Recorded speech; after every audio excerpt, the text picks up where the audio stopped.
During today's session, and first of all, of course, thank you for having this opportunity to work with ITWeb and to be here in Cape Town.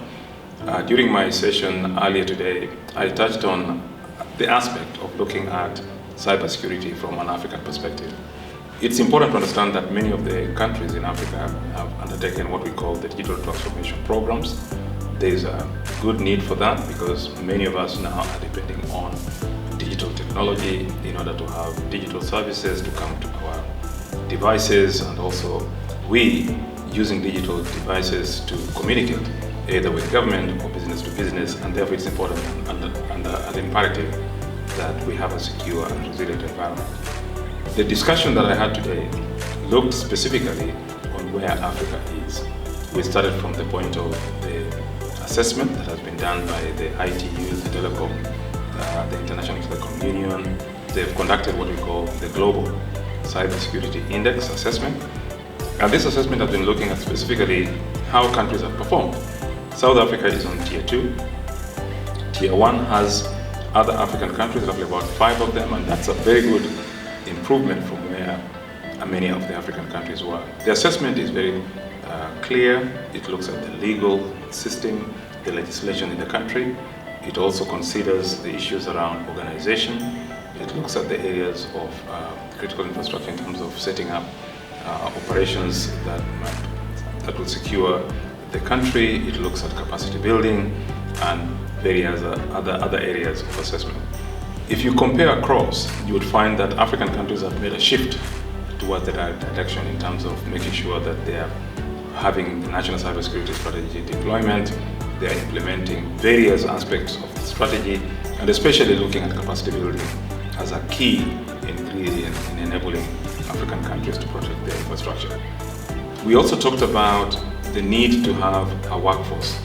As you are aware, Africa has one of the youngest populations. In 2050, it is said that 40% of the world populations of young people will be coming from the continent.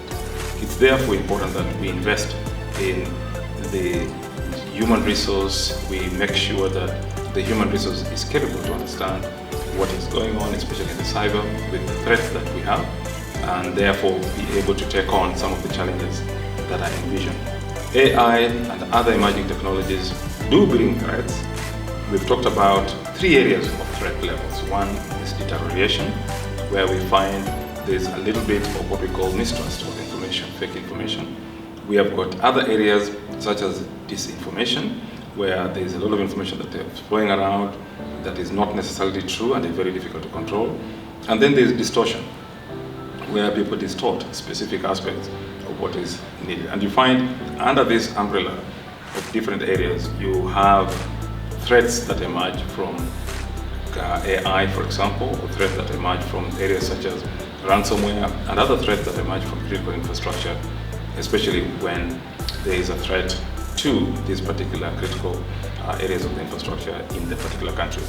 We looked at those and the horizon and where the continent is going.